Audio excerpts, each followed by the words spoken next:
When I was there, he was like, oh, you should come to a dinner, like, you're English, and I can introduce you to the royal family. And I was like, okay.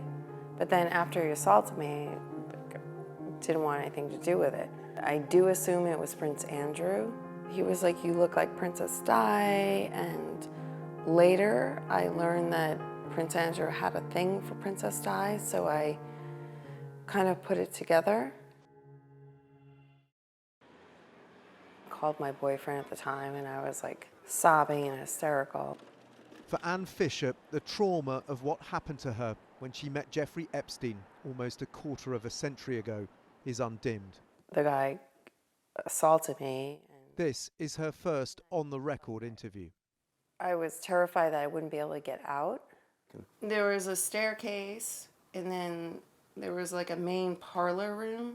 Anne, who is half English, clearly remembers Epstein's house featured in this Vanity Fair article. After some searching, she helped us locate her diary from 24 years ago. So that is 2001. 2001, and I actually wrote Jeffrey Epstein. It brings back difficult memories of her being groped by Epstein in a terrifying sexual assault, just as the release of more of his emails has put the story back in the headlines. The diary pinpoints the week she was at Epstein's house, at the beginning of May. And there it is. It was actually on my mom's birthday. Just a month after Virginia Giuffre claimed she was sex trafficked to Prince Andrew and raped in the same building. When I was there, he was like, oh, you should come to a dinner, like, you're English, and I can introduce you to the royal family. And I was like, okay.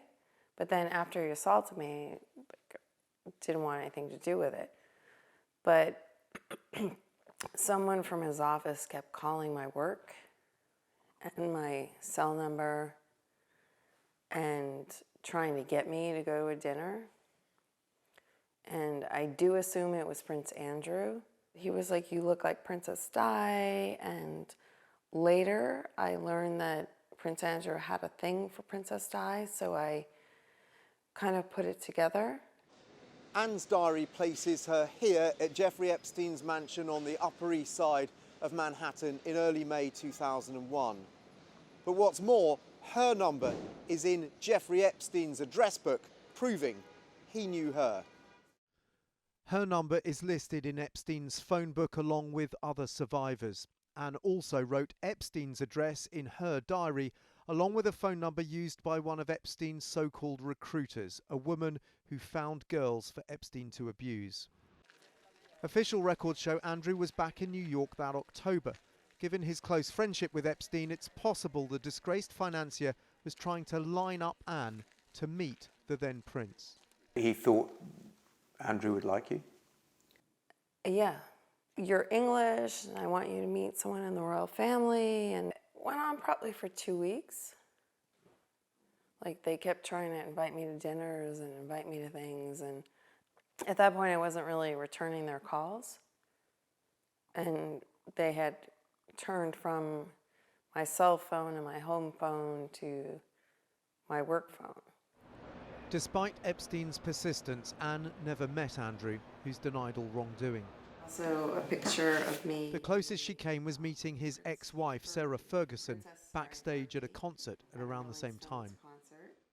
The royal family has done its best to disassociate itself from Epstein, yet here was a chance meeting between a survivor and a royal who'd referred to Epstein as a supreme friend at a time her ex-husband was associating with the paedophile. One of Anne's friends, now and then, is Rena O, another survivor of Epstein's abuse. She deals with the trauma by painting her memories and her nightmares. Right after I showed him my portfolio, he took me into the Red Room. You know, that's when the abuse started. And at that time, I was only 21 years old. I didn't realize that was abuse. Rena thinks Prince Andrew still has questions to answer and is calling for him to appear before a US congressional committee investigating Epstein.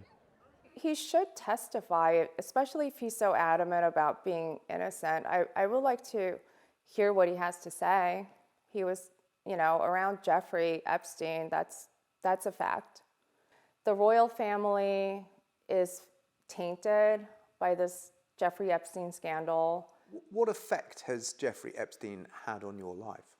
I've been in therapy for 2 decades now, and I was told very recently that, unfortunately, this is something that I'll never be able to get over. It's something that will stay with me for the rest of my life.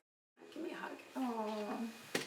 Anne and Rena are just 2 of potentially thousands of women who survived Epstein's abuse, who now want answers about who else was involved. Dan Rivers, ITV News, New Jersey.